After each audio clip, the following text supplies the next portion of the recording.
I'll invite Chris Turner to the stage as well. I'm very grateful, Sam, that you did manage to arrive in London to be with us today. I have to confess, I have a very bad habit of not taking phone calls that I don't recognise on the caller ID. But after hearing your succession of fantastic phone calls, I'm thinking of revoking that strategy. I think you clearly have a better way. Yeah. Fantastic to have Chris Turner with us as well, both co-founders of KulaDAO. It does beg the question, how does a physicist by background and an international development expert come together around a project like this? So my background's in international development and worked for UN agencies out in Asia for a good 20 or so years whilst being a missionary.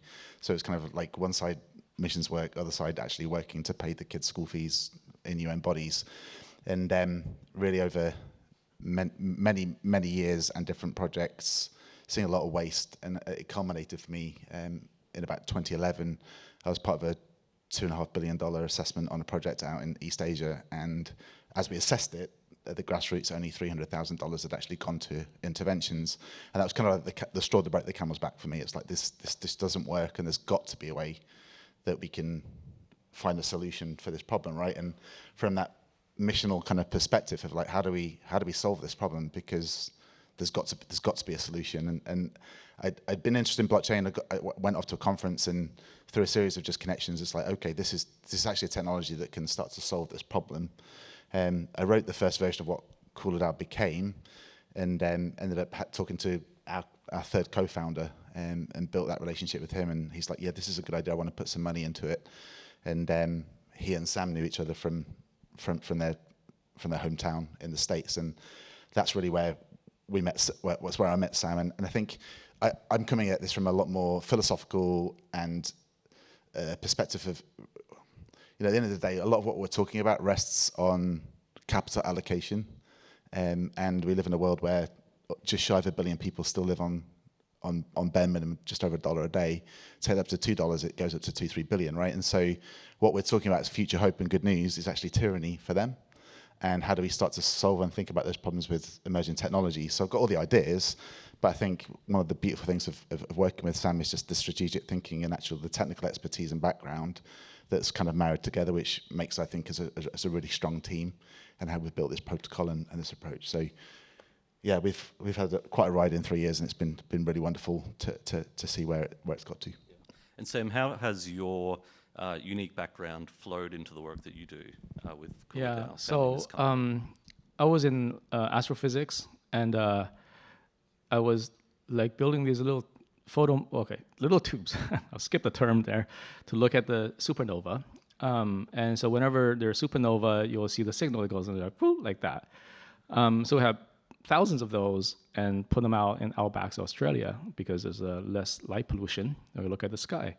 But there are times the monkey will touch it. So they also make this little thing. So how do you know then if it's a supernova or it's a monkey, right? So that was my job to figure that out. Anyway, so I designed this algorithm that could kind of tell, statistically significant, tell which is which. Turns out that's very useful for a hedge fund, where if something, if it's like a real thing for a corporate event, or if it's like a noise. So for the physicist sitting there, you still have hope. So anyway, so then I was giving a talk kind of like this, and then got recruited by a university in the U.S. To head over a lab doing like AI, blockchain, XR, robotics, quantum computing. So first line of code for KulaDAO was actually written by my lab. So that's how I got introduced. So if you've ever wondered about what the link between a supernova is and a monkey, we've established that link I have today. Some expertise.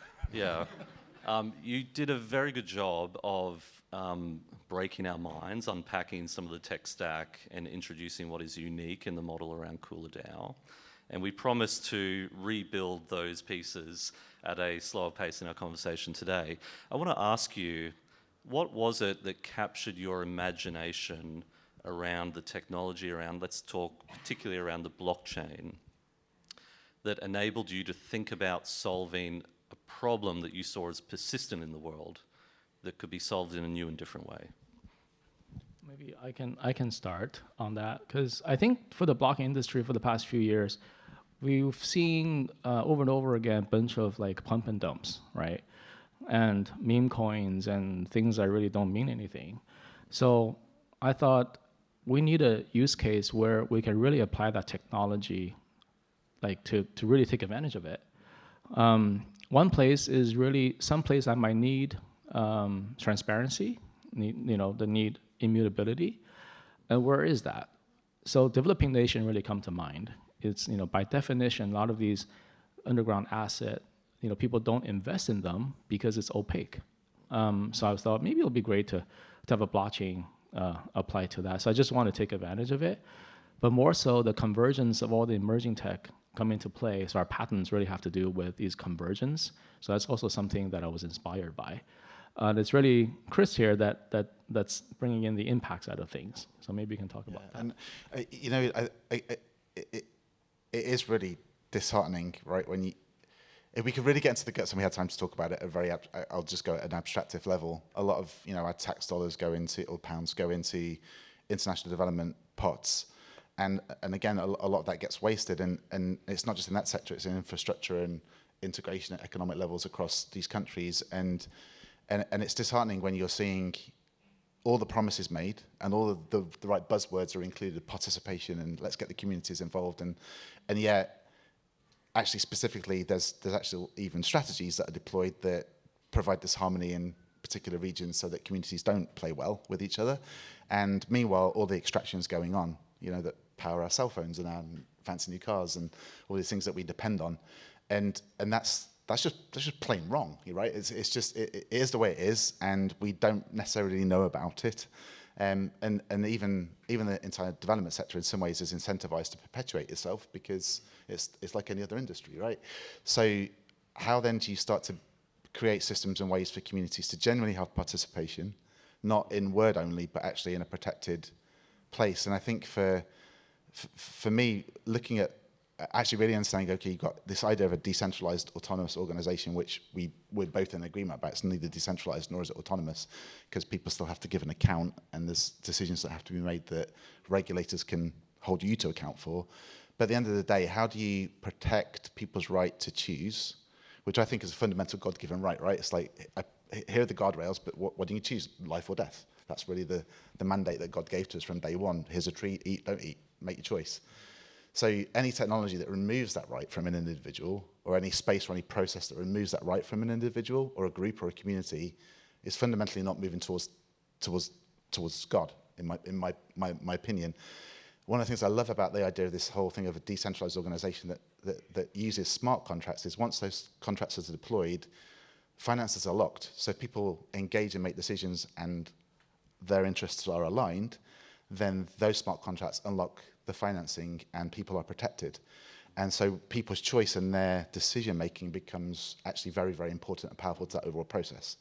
And for me, that was like, that's compelling. And I remember I sat out in a conference like this in Bangkok, and this guy was on stage talking about it. I was like, that's the way that we can do this. And I remember leaving that conference and writing furiously on the plane home that evening, realizing, okay, there is actually a way that we can potentially solve for this problem. And I think for me personally, my own journey, it's like, it's been said here this morning at some point, as believers, this is where we need to be on the bleeding edge of these processes, gaining authority, entering into these spaces and actually being light, right? And being the voice of the Lord in these places and not catching up 10 years after the fact, trying to have influence and impact, but having no authority because we were late to the party, because the systems have already been structured. And I think one of the things we've worked hard at and we've wrestled at in this last 3 years, it's kind of like eating glass and then drowning on blood, and people saying you're drowning on blood. It's like, yeah, I know it hurts, but we've had to get into the guts of regulatory process and understanding these things and actually providing a protocol and building a system that actually we might actually pull it off. And I think there's been points on the way it's like, we're really going to make it, and we're kind of at that process now. It's like, yeah, we're going to make it, and that's not because we're great or brilliant. It's just because we've been persistently sticking in there to see something that can change and actually bring hope to communities and people around the planet as we take it to scale. Yeah, you are genuinely pioneers in this space, and not only embracing emerging technologies, but you're also beginning to define the new ways in which it can be applied in real-world circumstances. You touched on, in your explanation a moment ago, this idea of co-creation or collaboration with the network of parties that are interested, which is central to this theme. We're talking about co-creating the future.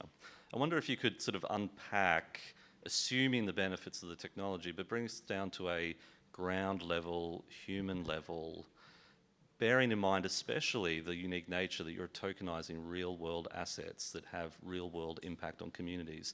Do you have some stories to share or illustrative examples of how that works in practice? Yeah, I mean, yeah, many. I think we started, thought we're going to build this protocol and convince people to give us some money and then launch, right? And then start investing in these projects, and pretty quickly realized without any proof, no one was going to give us any money. Mm-hmm. So we put some money into a project in Zambia, and it's been really rewarding, where this community, because of choices that they've now got, they voted for $1 a day increase on their salaries, which is like all of you guys getting a 50% pay rise in your annual paycheck. It's huge, right? And so now there's extra capital in their pockets, and so there's micro businesses emerging. We dug a well in the community. There's water for the first time. They're growing tomatoes rather than importing them in, and this whole valley is starting to experience microeconomic development and choice. And there's this one lady, and I sat with her, and we've all got our hopes and dreams, right? You woke up this morning, you believe for a future of something different. All of us have that. And I remember asking her, what do you dream of for your future? And she said, I just dream for a road. It's like, okay, that's different. And it's like, well, why? Because my kids walk 3 hours to school, because there's no road, because the road's so bad, so there's no bus. And I would love to have more time with my kids, so they're not coming home at 9, 10 o'clock, and I get half an hour with them before they collapse because they're exhausted. That's hope, right? So, in the next 2 or 3 years, there's a whole new road going into that community, which means there'll be there'll be capitalization for a bus. And it's not us doing it, it's the community itself making choices because they've been given the economic capacity through the equity sharing of the 20%. We're not controlling that, right? And that's the kind of the difference on those international development and structural development models that prescribe the intervention, even while saying it's community choice. That would be one example to make it really concrete. It's wonderful. You're both Christians. You're engaged with the missions and ministry world in your own ways, while staying focused on the problems that you're seeking to solve. Speak to us as a community to help us see, in addition to what you're doing specifically through KulaDAO, what are some of those underlying concepts and principles that you see could be applied in the missions and ministry world? What could we take hold of from learning from what you do in your context that could be applied to the missions and ministry world? Maybe I can start off with one is, maybe I'll go back to the Zambia story real quick. Is when we were invited to give a workshop of DAO, what does it mean? I went in there thinking like I'm almost like sent by God to here enlighten everybody, about the DAO. But I really believed our token buyers will be probably North American or Asian. But in the middle of this, and then this Zambian lady stood up and said, like, I will be the first to buy your token because I now get to invest in my own country, but you are vetting those projects for me. And I feel like if we were to apply the DAO to the Christian community, it's almost like the same thing where, like, we eat our own dog food, right? Because what we preach out, what we bite into, what we share the interest, among us is really come back, should be benefiting ourselves. And of course, we're out there reaching, unreached people group, but we shouldn't be preaching some stuff or like trying to, influence other people, like, and not realizing there's this future consequence out there that is super, like, truly beneficial to us all. And that is something I think that perhaps the DAO ecosystem or something is something that we can provide. And another thing is, because we are doing impact investment all over the planet, we are seeing lots of these projects have the same problem over and over again, from due diligence all the way to, you know, how do we count revenue, how do we count profit, you know, what's the on-ramp, off-ramp from crypto to fiat. But because it's DAO ecosystem, we have this track record of proposals and everything that's on-chain, which later we can apply AI model to and learn from. And I feel like for collaboration across like churches across the globe, you know, I was truly blessed by CW3 community, for example, all over the world. We have prayer, you know, times every Monday morning in Asia. And all that learning, I really wish could be captured and later be shared. Just like all the regional DAOs, you know, at some point, then we can pass the knowledge on. So that's one hope that I have. Wonderful. Chris, any closing thoughts? Yeah, really quickly. We need to work at building authority in the places we feel called to.